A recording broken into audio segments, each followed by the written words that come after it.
rent fysiologiskt antar jag att du inte njuter av sexet med varje person du möter. Nej, självklart inte. Och då blir det liksom, hur är det bara liksom ligga där medan någon trökar och det finns någon sexuell spänning? Jo, men ja, det är där man måste, det handlar lite också om att man måste på något vis uppfinna ett intresse i även den mest tråkiga människa. Och det är också möjligt även när det kommer till de sexuella bitarna. Det går liksom. Och det handlar lite om alltså, vad man har för fantasiförmåga också att leva sig in i någonting. Vissa märker man är ganska avstängda för mig på något vis. Medan andra är jättemycket mer öppna och bara visa vad du gillar och så här. Och då får man en helt annan möjlighet att faktiskt leka. För det är lite så, det är ju en lek. Så det är ju sällan jag träffar någon jag finner liksom motbjudande. Det tror jag kan inte ens minnas. Jag skulle inte kunna ta upp ett exempel. Jag han där och då. Skådespeleri? Ja, helt klart. Alltså, det viktigaste, nu är jag en bra sexsäljare. Min kund är den bästa människan jag någonsin har träffat. Och det ska han veta. Utan att det blir för tydligt. För han fattar ju att det inte är så. Man kan inte köra med klyschor som gud vilken stor kuk du har. Det funkar liksom inte. Därför att de som inte har en stor kuk, de kommer aldrig gå på det. De bara fattar att det är en jävla lögn liksom. Man måste vara mycket mer smidig och subtil. Och är man bra på det, du kan få någon att tro vad som helst. Det går liksom på något vis att leva sig in i någon annans njutning också. Okay. Så nej, jag skulle inte säga att sexet på något vis alltid är bra eller ens... Ofta så är det okej, skulle jag säga. För det är där jag har lagt min linje. Alltså det är min baseline är okej. Feminister skulle säga att du bara är hjärntvättad av patriarkatet. För att du är inne i patriarkatet. Du objektifierar dig själv. Om att allt du säger bara är skitsnack, du är bara omedveten och hjärntvättad. Liksom. Men då har vi ett jätteproblem. Och det är ju därför att jag tror ju inte att det finns ett patriarkat. Det sitter inte någon bas av män som bestämmer och har styrt allting att bli så ojämställt som möjligt för kvinnor och minoriteter. Om det skulle vara så i så fall vill jag tacka patriarkatet för att de är så fruktansvärt tacksamma och trevliga män som alltid visar mig respekt och betalar i rena 500-lappar. Wow. Tror du kommer vinna jämställdhetspriset där? Cancela ju ut hela konceptet med tolkningsföreträde. Du har rätt att tolka dina egna erfarenheter. Det försvinner ju totalt ifall man bara ska avfärda människors tolkningar av sina erfarenheter som hjärntvätt. Det går liksom inte att veta om man är hjärntvättad. Det är lite så. Nej, exakt. Precis. Hur fan ska jag veta det? Jag kanske är hjärntvättad. Ja, det var ju synd. Vad har du egentligen för planer för framtiden liksom längre fram? Vill du alltid jobba med det här eller skulle du vilja liksom skaffa familj? No. Ofta liksom folk som säger så här, men han var ju trevlig den där som du träffade någon gång. Och varför blev det ingen? Men för att jag inte vill. Alltså, man känner hur folk blir nästan nervösa runt omkring en. Det är så här, varför har inte du barn? Eller det blir så här, det är så konstigt. Det är ungefär som att jag skulle bara, varför har du barn? Är inte det jävligt konstigt vid din ålder att ha barn? Du är 25. Jag vet inte vad jag ska säga. Carpe diem helt enkelt. Ja, faktiskt.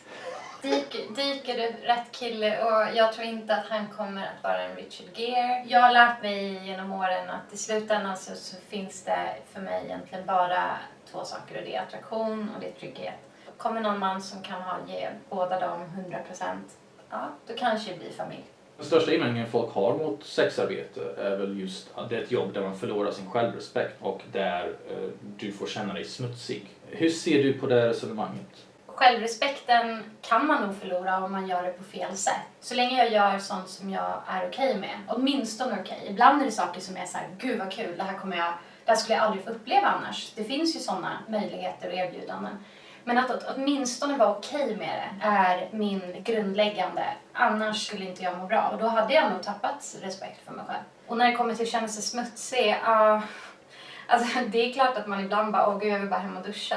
Men alltså, nej, jag går inte runt och bara, äcklig. Jag har sett flera sexarbetare som skrivit att de måste undvika utländska kunder. Det är de som de har haft mest våldsamma och fruktansvärda erfarenheter. Så pass att de måste sätta upp en, bara så ni vet, notis. Hur ser du på den frågan? Liksom? Märks de här skillnaderna på marknaden? Liksom? Absolut. Det kan uttryckas på lite olika sätt. Antingen kan man säga att man väljer att träffa västerländska män eller västeuropeiska eller skandinaviska eller så.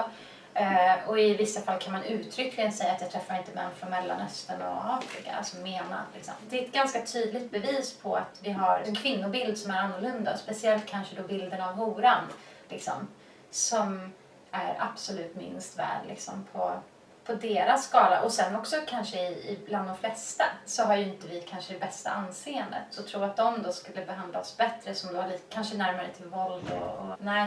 Jag personligen har ingen sån tydlig gräns. En av mina favoritkunder bland annat är från ett muslimskt land. Och jag hade aldrig träffat honom om jag hade satt den här supergränsen. Skillnaden är ju att han är assimilerad och ateist nu för tiden och har släppt framförallt islam. För det är där jag tror att det mesta av kulturen ändå den grundar sig där i. Om du tittar bland de varningar som sker. Vi kan också se på öppna forum. Det är så sorgligt, men när man ser det här så är det liksom att de flesta som svarar på de här trådarna säger ja, vad är det jag har sagt hela tiden? Det är ofta så tjejerna svarar varandra. Och så pass utbrett är det. Japp, självklart. Vad håller du på med? Varför träffar du en arab liksom? Är du dum i huvudet? Det vet ju alla. Det är en av de första råden man får. Alltså om du ställer en fråga, du vet, hur ska jag göra? Jag vill börja med det här. Då är en av de första kommer vara, träffa inte araber och afrikaner. Nu förstår jag för vänstern inte är på horornas sida. Ja, fan därför. Äntligen. Det finns ju en rörelse som kallar sig #intedinhora som har argumenterat i princip att det enda sättet att skydda sexarbetare är att förbjuda sexarbete. Det här är liksom före detta sexarbetare som säger det här. En del. En del, okej. Hur ser du på det här resonemanget? Liksom? Det enda jag vet med 100% är att du gör inte oss en tjänst genom att göra våra kunder till brottslingar. Du gör definitivt inte oss någon tjänst om du skulle göra oss till brottslingar också. När du gör våra kunder till brottslingar så blir de mer försiktiga med vilken information de ger oss. Det betyder att vi vet mindre om våra kunder och har därför mycket större risk att vi klampar rakt in i en jävligt dålig och riskfylld situation. Nästa steg är att du gör män som på alla andra sätt, om man nu anser att det här är omoraliskt och fel att köpa sex. Alla andra sätt troligtvis är bra människor i samhället. Du sätter potentiellt bra män i en situation, gör dem till brottslingar. Delvis så ser jag det här ur en mänsklig synvinkel. Men också ur ett samhälleligt, att du förstör för familjer, arbetsplatser och tar ifrån skattepengar genom att lagföra dem. Så är det ju mycket mindre chans att de faktiskt anmäler när de ser någonting som skulle kunna innebära trafficking eller människohandel eller tvång av något sätt. Så män då som kanske har pratat med en tjej och så har de åkt hem till en lägenhet möts där av en känsla av att den här tjejen kanske är del av ett nätverk eller på något vis inte gör det av frivilliga. Så är det väl ganska puckade människor som faktiskt skulle själva höra av sig till polisen och säga hur det blir någonting. För jag tänkte köpa sex, vilket är en brottslig gärning. Och där måste vi skilja på koncepten här, för trafficking och sexarbete är ju helt olika saker. Exakt. En av mina frågor var ju liksom att det är klart att legalisering hjälper dig eftersom du vill säga sex. Men hur skulle det påverka kvinnor som tvingas till sexarbete? Och då är ju svaret inte alls. För att de tvingas, och de kan tvingas även när det är lagligt. Ja, det är bara det att det är lägre anmälningsbenägenhet när anmälaren är en brottsling. Du berättade för mig att unga tjejer kontaktar dig ofta. Har du någonsin liksom känt att du bara får säga åt någon att nej, du är inte rätt för det här? Alltså förut så gjorde jag det i mycket mer utsträckning. Det är klart att i många fall vill jag bara säga att nej men snälla gör inte. Men jag vet också hur lite, speciellt om de är yngre, hur lite man lyssnar. Jag hade inte lyssnat på det heller om någon hade sagt det. Och då tycker jag istället, läs så mycket man kan. Man ska googla, leta, läsa på. Men det blir lite lustigt när du är proffset man får gå till för att samhället bara ger dig ett långfinger, så du får liksom inte, du kan inte gå till stad. Det finns inget fack du kan vända dig till. Nej, det är klart att det är jobbigt och det känns inte rätt. Kanske ibland och det var också så att det började bli ganska emotionellt påfrestande i slutändan också, för det kunde vara så mycket och jag kan inte gräva mig ner i varje persons öde. Ibland kunde det vara att de har redan provat på det och det gick åt helvete för de har träffat någon riktig idiot för de inte visste hur de skulle träffa rätt kund och då var det bara ännu värre. Förvänta dig inte att allt ska vara perfekt och rosenrött och allting, och det är ingen jävla saga eller historia. Det är som sagt inte Pretty Woman, det är inte vackert, det är ingen kommer komma på någon jävla häst och rädda en från någonting, utan det kan vara ett okej jobb om du ser till att det blir det. Men hellre då att de har information så mycket som möjligt. De kommer skita fullständigt i om jag säger gör inte. Vad skulle din personliga gissning vara om du skulle liksom, om man ska försöka kategorisera hur många som gör det av dåligt mående och drogmissbruk och hur många som gör det av personliga intressen, alltså inte far illa utan mer personligt intresse? Alltså det är så svårt. Men sen tror jag att du också har missat, för det är inte alla som, alltså en kategori som jag tror man lätt glömmer, det är de som gör det som självskadebeteende. Där man alltså helt enkelt ser att man har en dålig självbild, man ser sig själv som väldigt lite värd. Då tycker man att men då kan jag lika gärna gå ut och liksom sälja min kropp till äckliga gubbar. Det är inte ovanligt att till exempel våldtäktsoffer har sex med jättemånga efteråt. I någon slags desperat försök att känna att man äger sin kropp. Och då blir det här självskadebeteendet som du pratar om lite i samma kategori. Man återfår en slags kontroll och så väljer man själv hur man sen då vill göra sig själv tillgänglig. Liksom. Ja, och det är ju en kategori som behöver psykisk vård. Absolut, och det är ju exakt det. Det här jag tror det ligger mycket i att men du kan inte då stå och peka på sexarbete som den stora boven i det här. Utan här snackar vi om grymt stor grupp unga tjejer som helt enkelt missas och som faller mellan stolarna i vårt samhälle för vi har en skitdåligt fungerande psykiatri och att skolan har inget grepp längre. De har psykiska och mentala problem som måste tas om hand och det är samhället som har svikit dem. Vad brukar det ge för råd? Jättemycket. Jag kollade i min guide som jag har skrivit på bloggen. Den är 13 delar och vissa delarna har till och med underrubriker. Så, vad är det för kunder du vill träffa? Och så när tjejer till exempel ber mig om råd, då är det här en jättestor grej. För att beroende på hur du framställer dig så kan du alltså undvika mycket av de personerna som är de som skapar rubrikerna. De som ger alla sexköpare ett dåligt namn. Och det är samma sak om du är ny och säljer sex så kanske du berättar att du är ny. Alltså de kommer som flugor. De vet direkt hur de ska utnyttja nya tjejer som inte då har de här inarbetade sätten som vi med lite mer erfarenhet har. Bilden av sexköpare är väl allmänt att det är onda objektifierande män som vill förtrycka kvinnor genom att tvinga dem att göra något som de inte vill mot betalning. Det finns ju de som jag absolut kan tro är ute efter att utöva en slags makt och känna en slags makt. Det är så här, jag köper dig, här är mina pengar och nu ska du. Absolut att det finns. Om du däremot är ganska tydlig med att du inte kommer acceptera ett sådant beteende tror jag att man helt enkelt kan undvika dem i mångt och mycket. Och sen också ha en viss liksom, screeningprocess. De flesta sexköpare, man kan inte generalisera dem heller för de finns i princip alla läger. Allt ifrån jätteunga killar som pluggar på universitetet, pensionärer, reparerar glasrutor till att vara vd:ar och alltså allting finns. Med tanke på att kvinnor har fler möjligheter idag än någonsin tidigare med liksom jobb och studier och så. Varför insisterar så många tjejer, inte bara du, på att sälja sex när det finns så många faror inblandade? Varför säljer du just sex och inte mikrovågsugnar eller något? Cash money. Jag antar att sexarbete är den ultimata skändningen mot jantelagen. Det är så lätta pengar. Är du en snygg 20-åring så lägger du ut, alltså det räcker ju med att du slänger upp ett par bilder på dig i bikini på nätet och bara jag tar 4 000 i timmen och folk betalar och du kan bara, liksom, du behöver inte göra någonting. Fan, det är klart att det ligger mycket lathet i det. Det är alltså väldigt hög avkastning för väldigt lite insats. Ja. Absolut. Plus att jag ser andra fördelar. Jag ser kicken i det. Och en liknelse jag har dragit förut är att man går ut från de här fina hotellen. Lite rufsig i håret, liksom sminket lite sabbat. Så, här, och så känner jag mig lite som en så här depraverad Pippi Långstrump. Liksom. Sälja mikrovågsugnar låter mycket tråkigare faktiskt. Men jag är så här extremt äventyrssökande och ibland kanske för utlevande skulle man kunna tänka. Så det var inte så ett jättekliv för mig att ta att ens börja med det här. Vilket är väldigt märkligt med tanke på att min uppväxt är så svensk som den kan bli. Liksom medelklass och ordnat och allting. Jag har aldrig liksom haft det ekonomiska behovet på något vis. Utan det har varit annat som har drivit mig. Och det är det här liksom jakten på någonting mer. Kanske var lite lättfotad när jag var yngre innan jag började med det här. När jag började med sexarbete så höll jag inte på med så här krogragg och skit längre. Det fanns liksom ingen poäng. För om du kan få betalt för det, varför göra det gratis och på fyllan med andra fulla människor? Det kan ju bara bli dåligt. Men jag säger istället kan jag göra det på ett kontrollerat sätt. Och sen är det så också så här, sexköpare, de berättar sanningen. För de har ingen anledning att ljuga. För de vet att de kommer få ligga i alla fall. Jag har haft bättre sex med mina kunder och bättre möten överlag, definitivt, än vad jag har haft med krogragg och liksom.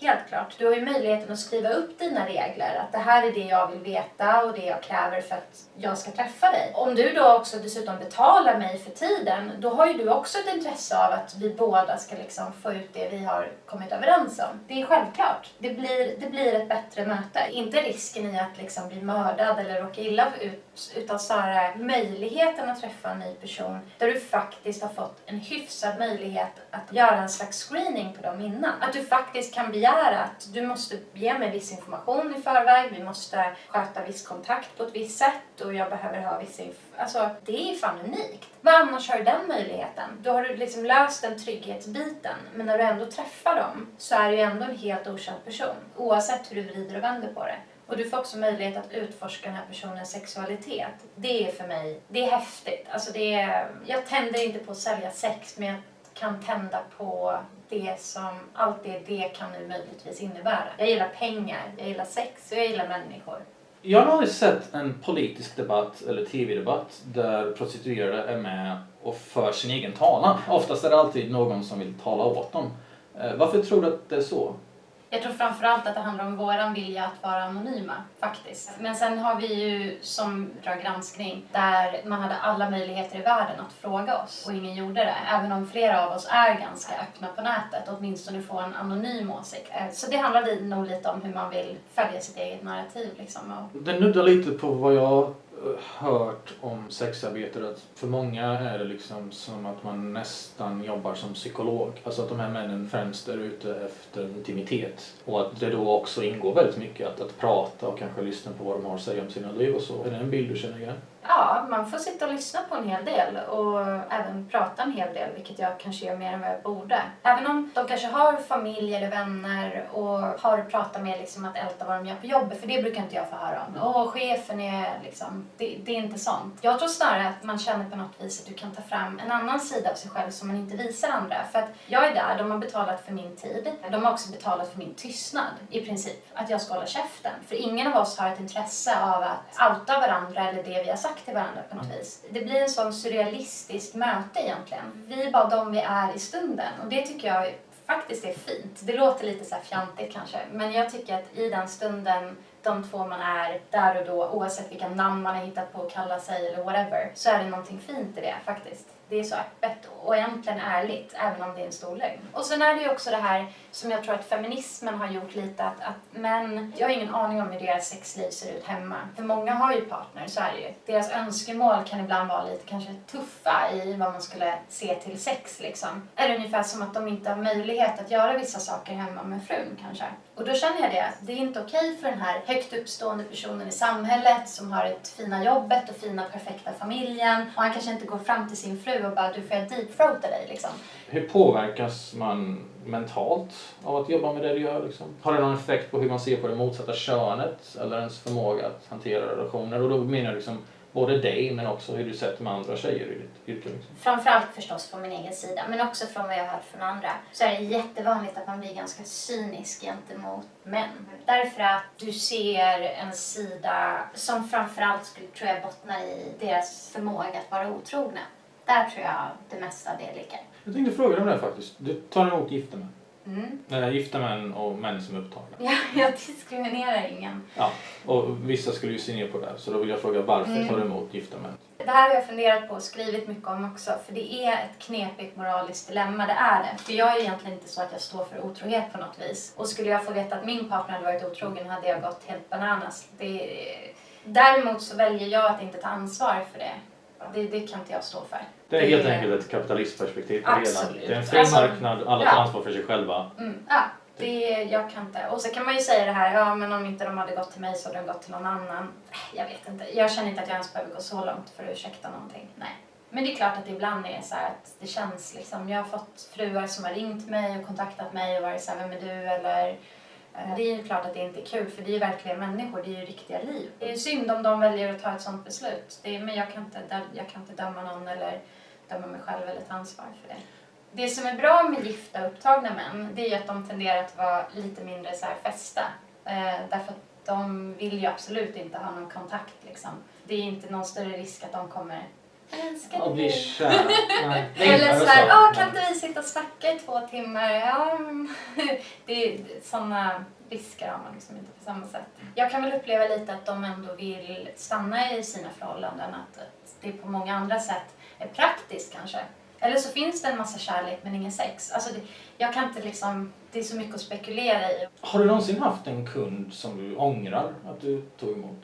ångrar vet jag inte. Men det är klart att det har varit så här tillfällen när man har känt att det här funkar inte på något plan. Mitt jobb egentligen i huvudsak är att uppfinna kemi. Det är att skapa en mänsklig kemi när det kanske inte finns någon.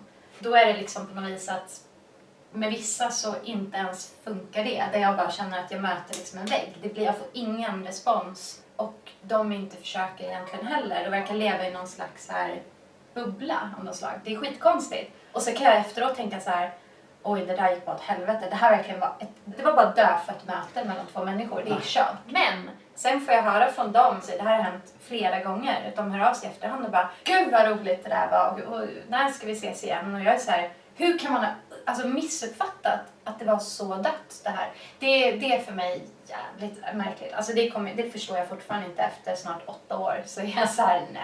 Okej, så det har främst varit möten som inte är roliga. Snarare än Ja, möten eller liksom som blivit farliga. Ja, nej. Jag har varit orolig. Det har hänt. Att man känt så här, det här var lite, varför gick jag med på kanske det här? Eller speciellt i början, att ibland så liksom gjorde jag saker för att det var mer spännande. Och var så här, men det där testar vi. Och sen var jag så här, nej varför gjorde jag det här? Men det har aldrig varit, jag har råkat illa ut. Nej.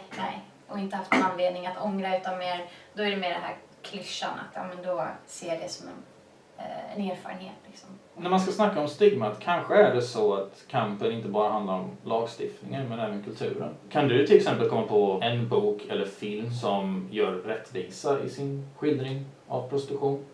Jag tycker ju Secret Diary of a Call Girl av Belle de Jour, som hade skrivit som en dagbok då, som delvis började som bok, som är jättebra, som jag läste, och sen också sett tv-serien. Ruskigt bra. Men ja, det är klart att det behöver inte alltid vara sant, men det är hyfsat liksom, det tar med bra och dåligt och visar lite att det finns ett spektra.